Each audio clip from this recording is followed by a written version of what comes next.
Hey, and welcome to The Solid Verbal. Now would be a perfect time to consider subscribing. Yeah, that little subscribe button for year-round premium college football content. That's it. Here's the video. Enjoy. Subscribe. Where do you want to go next? Let's go to Ohio State. Let's go to Ohio State because I think you alluded to the fact that Jackson Smith and Jigba might be one of those green poisonous gas balls the VX that can gas, take yeah. people down almost single-handedly. Yeah. Happily, I'll just wipe out you and me. Yeah, I didn't call him out by name, but now that you mention it, sure. Yeah. Sure. Ohio State 11-2 last season, 8-1 in conference, lost to Michigan. I have been doing advanced studying on Ohio State long before we started pulling these previews together. I've been on the record for a few months now. Mm-hmm. Ohio State's winning the national championship this year. Okay. If there are any publications out there that track idiots like you and I, put me down in the Ohio State column. I want to be the first to get my name there. I know this isn't any kind of profound thought that one of the three true elite teams in college football might win the national championship in a given year. Mm-hmm. Could have said that last year. This is the year.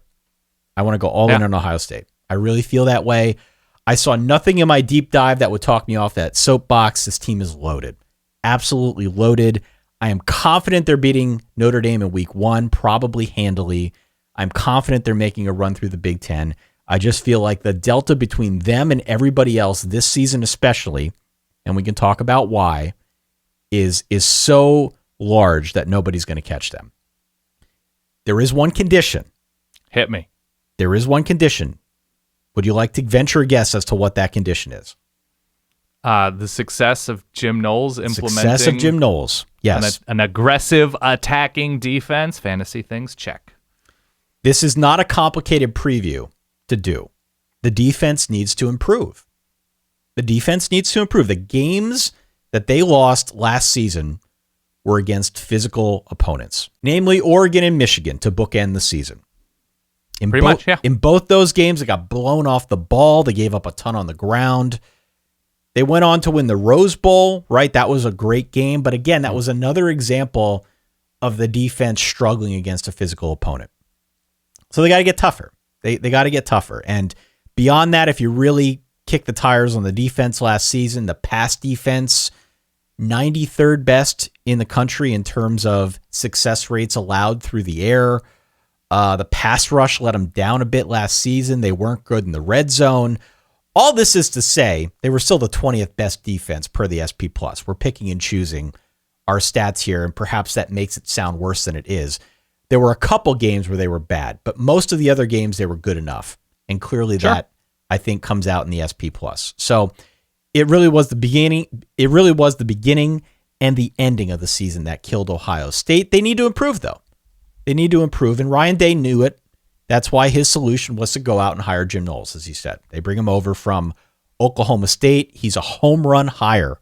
I say that in all bold, home run hire.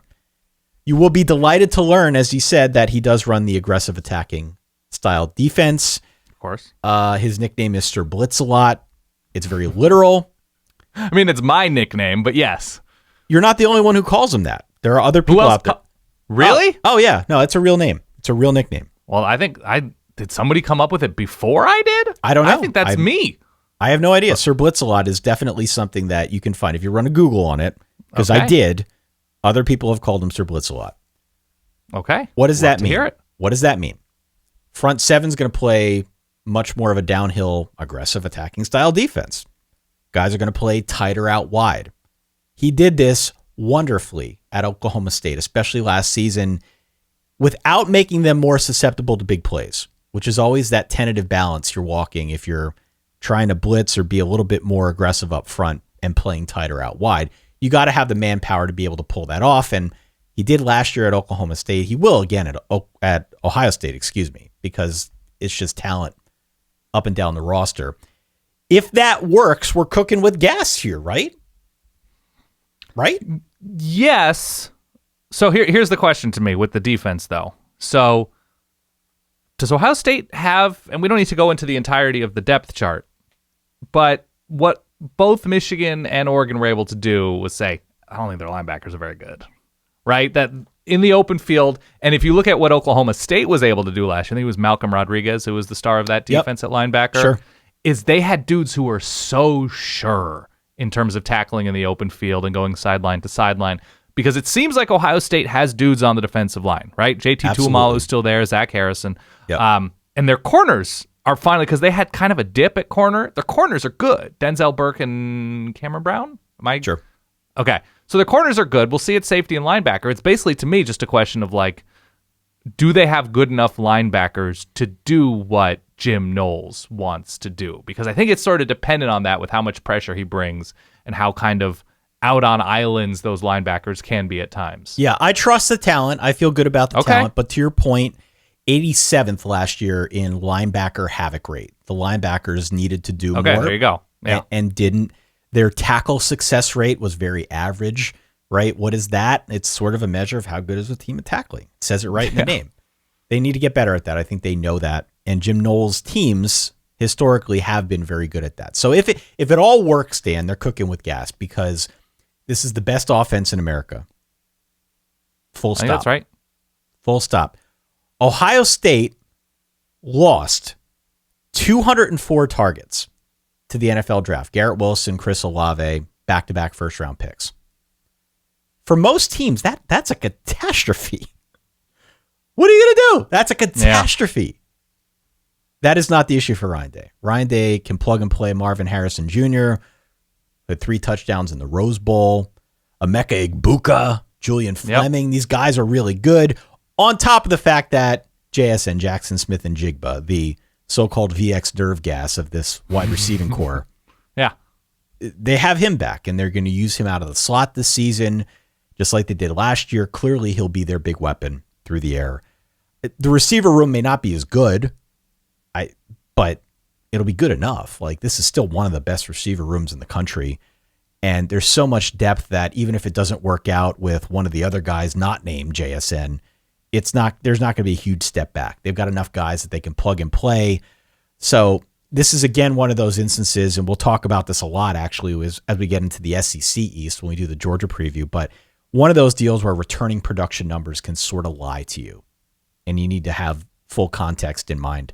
I love this offense. I love the receiver room. I love CJ Stroud. I love the backfield. The only reason I don't like Trey Henderson as my Heisman pick at 40-1 is because CJ Stroud is currently the favorite, and they'll probably end up splitting votes, maybe even with Jackson Smith and Jigba. I don't know how many guys from one team you can invite to the Heisman ceremony, but we could have a couple from Ohio State. I think this is the year Trey Henderson becomes a household name. A little bit of question about offensive line depth, but they'll work that out. The schedule looks good. There are obviously some pretty good teams on here, plus the non-con game against Notre Dame. But look, it's spaced out well. There's only 4 true road games, the toughest of which is at Penn State. I'm all in on Ohio State. I don't know how else I can characterize this for you. I am all in on the Buckeyes this year. Yeah, the best thing I can say about Jackson Smith and Jigba, aside from probably the best receiver in the country, is that he's so good that he's in the rarefied air with guys like Devontae Smith, where you see his numbers like with 3 minutes left in the first half, and you think there's a graphical glitch from the truck. Exactly. He has 7 catches for 183 yards in the second quarter. He is a graphical glitch of a wide receiver. Yeah, and you know, like I understand there's probably an impulse out there to look at really any star receiver on any of these big teams and say, well, look who's next to him.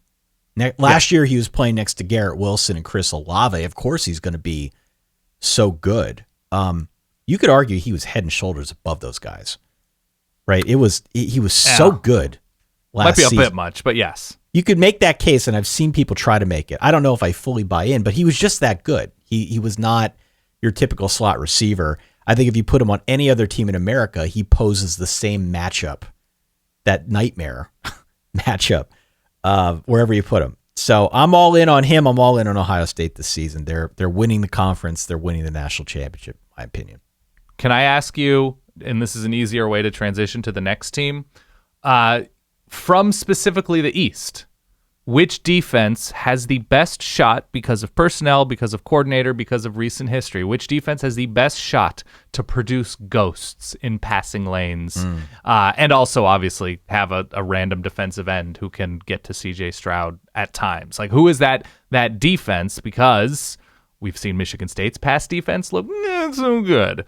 We now have a Penn State defense with Manny Diaz, but starting again at defensive coordinator. They've had a few in a few years and lost some considerable talent to the NFL these last couple years. Who is that defense that you're like, this is specific to the East? Man, this is the best shot that somebody in this division has. Yeah, it's a good question. I think it's Penn State. Okay. I think it's Penn State. That game is in State College, which, of course, is a tough place to play. It's like the noon whiteout game, which... I was going to say the noon or whiteout. Thanks, Fox, for that. Idiots. Thanks, Fox, for everything I hate so that. wonderful about 2022 and the future of the sport. Yeah. I hate that. I'm biased. You know I'm biased. Yeah, of course.